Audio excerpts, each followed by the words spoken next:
Welcome back to गपशप with dentist. उम्मीद करती हूँ आप सब अच्छे होंगे। आज मैं बात करूँगी ओरल सबम्यूकस फाइब्रोसिस के बारे में। हम बात करेंगे उसकी ईटियोलॉजी, उसके sign and symptoms and management and treatment plan के बारे में। इस तरह के और वीडियोस के लिए प्लीज़ मेरे चैनल को सब्सक्राइब करें, लाइक करें और शेयर करें। तो चलिए वीडियो की शुरुआत करते हैं। ओरल सबम्यूकस फाइब्रोसिस मुंह की एक ऐसी बीमारी है जिसमें पेशेंट्स की माउथ ओपनिंग धीरे धीरे कम होती जाती है। तो सबसे पहले हम बात करेंगे इसकी इटियोलॉजी के बारे में, यानी कि ये बीमारी किस किस वजह से होती है। उसमें सबसे पहला जो है वो आता है अरेका नट, जिसे हम हिंदी में सुपारी कहते हैं। अब जो लोग सिर्फ सुपारी को खाते हैं, पान के साथ सुपारी को खाते हैं, या जो मार्केट में इतने सारे पदार्थ मिलते हैं जो पाउचेज में मिलते हैं, उनमें भी ये मिल सकता है और इसको खाने की वजह से ओरल सबम्यूकस फाइब्रोसिस यानी कि OSMF हो सकता है। दूसरी वजह इसकी होती है ग्रीन चिलीज, लेकिन ये बहुत कम केसेस में देखा जाता है।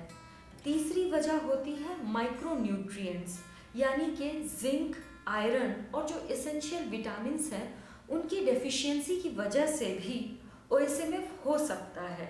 और चौथी वजह होती है जेनेटिक डिसऑर्डर। बहुत सारे ऐसे केसेस आते हैं जिनमें टोबैको की हिस्ट्री नहीं होती है, कोई भी ग्रीन चिलीज या माइक्रो जो न्यूट्रिएंट्स हैं उनकी डेफिशिएंसी नहीं होती है, लेकिन जेनेटिक हिस्ट्री हो सकती है। OSMF के मैक्सिमम केस इंडिया और साउथ ईस्ट एशिया में देखने के लिए मिलते हैं।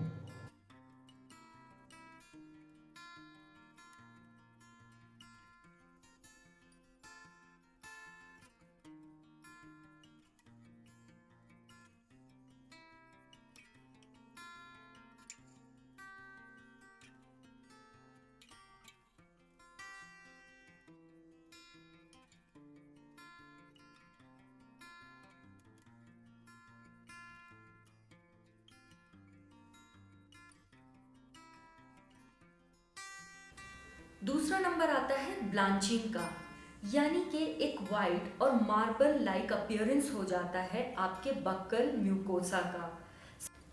तीसरा होता है वेसिकल्स फॉर्मेशन। अर्ली स्टेज में आपके ओरल कैविटी के अंदर वेसिकल्स भी फॉर्म हो सकते हैं।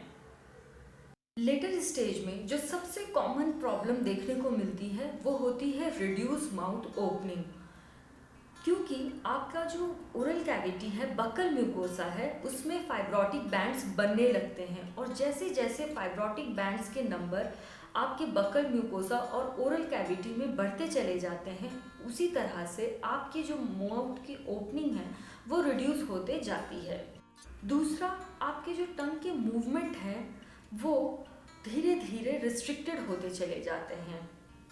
तीसरा, नैरोइंग हो जाती है आपके ओरोफेरेंजियल ओरिफिस की। उसकी वजह से जब भी आप खाने को सॉलो यानी कि निगलते हैं तो उसमें आपको डिफ़िकल्टी होती है। आपका जो यूविला है वो या तो श्रिंकन हो जाता है या फिर एक कैरेक्टरिस्टिक फीचर शो करता है जिसे हम कहते हैं हॉकी स्टिक अपीयरेंस। यूविला बिल्कुल हॉकी के स्टिक का रिजेम्बलेंस शो करता है।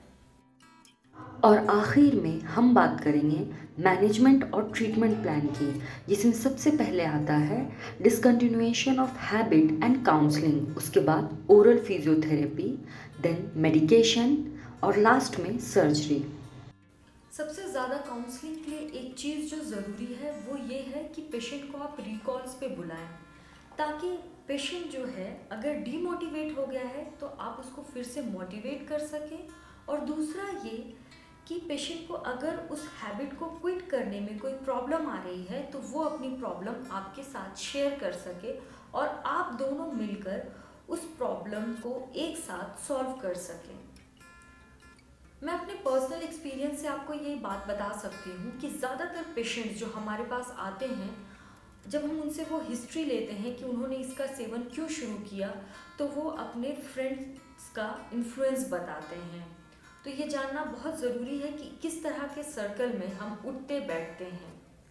दूसरा, जब भी कोई पेशेंट मेरे पास आता है तो मैं उसे हमेशा ये एडवाइस करती हूँ कि कोई भी हैबिट ना एक दिन में बनती है और ना ही एक दिन में वो ख़त्म होगी। जिस तरह से उसे बनने में एक टाइम लगा है, उसी तरह से उसके ख़त्म होने का भी एक प्रोसेस होता है। अब क्योंकि पेशेंट को आदत हो गई है कि वो मुंह में हर वक्त कुछ ना कुछ रखे, चबाए, और उसके स्मेल की भी उसको हैबिट हो गई है, तो मैं हमेशा ऐसा कहती हूँ अपने पेशेंट्स को कि उसकी जगह पर आप अपने मुंह में सौंफ रख सकते हैं, इलायची रख सकते हैं, लौंग रख सकते हैं, च्युइंगम चबा सकते हैं। लेकिन हमेशा ये ध्यान रखें कि जब भी आप च्युइंगम खा रहे हैं तो आपका जो च्युइंगम है वो शुगर फ्री होना चाहिए, क्योंकि अगर आप शुगर वाले च्युइंगम्स खाएंगे तो वो दूसरी प्रॉब्लम शुरू कर देगा, जैसे कि डेंटल केरीज। तीसरा, ये भी बहुत इम्पॉर्टेंट है कि अगर आप च्युइंगम बहुत ज़्यादा खाते हैं तो हो सकता है फ्यूचर में आपको टीएमजे की यानी टेम्पोरोमैंडिबुलर जॉइंट की प्रॉब्लम हो सकती है। तो इस वजह से मैं हमेशा अपने पेशेंट्स को कहती हूँ कि या तो आप सौंफ खाइए, लौंग खाइए, इलायची खाइए, कभी टॉफ़ी ले लीजिए। तो हमेशा इससे क्या होगा कि आपके ओरल कैविटी में जो एक आपको हैबिट है कि कुछ ना कुछ रहना चाहिए, वो रहेगा। दूसरा, मैं उनसे ये भी कहती हूँ कि आप जिनके साथ उठते बैठते हैं, एक तो आप उनके साथ उठना बैठना कम कर दीजिए। दूसरा, आप खुद भी उनको काउंसिल करिए, उनको समझाइए कि ये अच्छा नहीं है। आप खुद सोचिए कि अगर आपका मुंह कम खुलने लगे तो इनिशियली तो ठीक है, लेकिन जिस तरह से हमने ऐसे भी पेशेंट देखे हैं कि वो आए हैं, उनका मुंह बिल्कुल नहीं खुलता है और वो स्ट्रॉ से सिर्फ लिक्विड जो फूड है वो कंज्यूम कर पा रहे हैं, वो भी कितने दिन तक। तो ये बहुत ही ज़्यादा सीवियर हो सकता है। तो इसकी सीवियरिटी को समझते हुए आपको इसको खाना बंद करना पड़ेगा। मैं पेशेंट से ये भी कहती हूँ कि ज़िंदगी में हम कोई भी काम करते हैं तो हम उसका रिजल्ट देखते हैं कि क्या आएगा। जैसे कि जब हम पढ़ाई करते हैं तो हम पास होते हैं, जब हम मूवी देखते हैं तो हम इंटरटेन होते हैं, जब हम अपने दोस्तों के साथ होते हैं तो हम खुश होते हैं। उसी तरह से क्या कभी आपने ये सोचा कि जब आप इस तरह की चीज़ों को खा रहे हैं, सुपारी, पान, टोबैको, खैनी, इससे एंड रिज़ल्ट क्या आएगा? इससे एंड रिज़ल्ट सिर्फ और सिर्फ बीमारी आएगी, सिर्फ और सिर्फ दिक्कत, परेशानी और तकलीफ, और कुछ भी नहीं। दूसरा है ओरल फिजियोथेरेपी। अगर मैं एक्सपीरियंस से अपने बोलूं तो फिर एक बार मुझे ये लगता है कि ओएसएमएफ के ट्रीटमेंट में इसका बहुत बड़ा रोल है।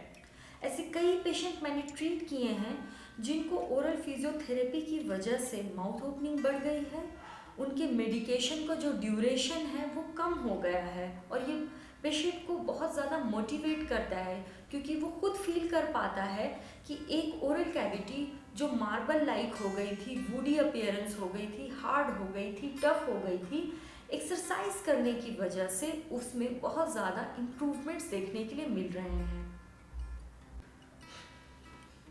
सबसे पहला एक्सरसाइज जो मैं अपने पेशेंट्स को बोलती हूँ करने के लिए वो है आइसक्रीम स्टिक एक्सरसाइज। आपने वो ऑरेंज वाली आइसक्रीम्स तो खाई होंगी जिसमें वो आइसक्रीम की पतली पतली स्टिक यानी कि पतली पतली डंडी होती है। आप अपने किसी भी पास की दुकान से उसको जाकर ख़रीद सकते हो, उसका एक बंडल। अब आपको आइसक्रीम स्टिक को एक के ऊपर एक के ऊपर एक ऐसे रखना है, जितनी आपकी माउथ ओपनिंग है उतनी ही, बिल्कुल खुद को प्रेशराइज नहीं करना है। जितनी आपकी माउथ ओपनिंग है उतनी स्टिक्स लेनी है।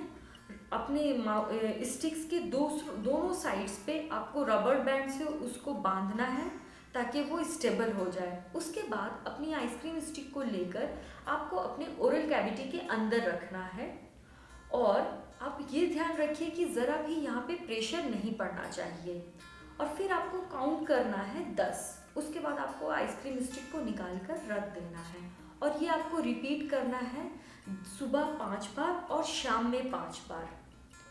दूसरी जो एक्सरसाइज है उसके लिए आपको अपने मुंह में पानी भरना होगा। आप मिरर के सामने जाकर खड़े हो जाइए और इस तरह से अपने मुंह को पानी के साथ करिए, इस तरह। इससे जो आपके मसल्स हैं वो एक्टिव होते हैं। इसको आपको 5 से 10 बार इस तरह करना है और फिर ये रिपीट करना है आपको सुबह 5 बार और फिर शाम में 5 बार। तीसरा एक्सरसाइज है बलून एक्सरसाइज, यानी कि आपको बलून लेना है एक मीडियम साइज का और आपको उसको फुलाना है सुबह 2 से 3 बार और शाम में 2 से 3 बार। ये जो फिजियोथेरेपी है ये बहुत ज़्यादा हेल्प करती है आपको जल्द से जल्द ठीक होने में। अगर इससे रिलेटेड आपको कोई भी कंफ्यूजन है तो प्लीज़ कमेंट सेक्शन में आप मुझसे क्वेश्चन कर सकते हैं। तीसरा है मेडिकेशन यानी कि ड्रग्स। उसमें हम पेशेंट को माइक्रोन्यूट्रिएंट्स सप्लीमेंट्स देते हैं, जिंक, आयरन, मल्टीविटामिन्स। अगर एडवांस स्टेज है तो फिर हम पेशेंट को स्टेरॉइड्स भी देते हैं, लेकिन वो person to person, patient to patient vary करता है। अगर बहुत ज़्यादा पेशेंट को प्रॉब्लम है माउथ ओपनिंग में तो स्टेरॉइड्स के इंजेक्शंस भी दिए जाते हैं। तो ये तो डिपेंड्स करता है आपके डेंटिस्ट पे, आपके ओरल फिजिशियन पे कि वो डिसाइड करे कि आपके ओरल कैविटी की स्टेज कौन सी है और उसी पे डिपेंड करता है कि आपको क्या मेडिकेशंस दिए जाएंगे। मेरी और आप सब लोगों से एक रिक्वेस्ट है कि प्लीज़ डॉक्टर्स की रिस्पेक्ट करें, उनके नॉलेज की रिस्पेक्ट करें। गूगल से देखकर, गूगल से पढ़कर कोई भी दवा खुद से ना खाएं। चौथा स्टेज होता है सर्जरी का, लेकिन वो बहुत एडवांस स्टेज में की जाती है जब आपकी माउथ ओपनिंग जो है वो रिड्यूस हो करके लेस देन 5 mm हो जाती है। अब सर्जरी में क्या किया जाता है, जो आपके फाइब्रोटिक्स बैंड हैं उनको रिमूव किया जाता है, उनको कट किया जाता है। और क्योंकि आप जानते हैं डेंटिस्ट्री डे बाय डे बहुत एडवांस होते जा रही है, इसका ये फ़ायदा है कि आजकल पेशेंट्स को लेज़र सर्जरी से भी ट्रीट किया जा रहा है। उम्मीद करती हूँ आपको आज का ये वीडियो पसंद आया होगा। इस तरह के और वीडियोस के लिए मेरे चैनल को लाइक करें, शेयर करें और सब्सक्राइब करें। Thank you.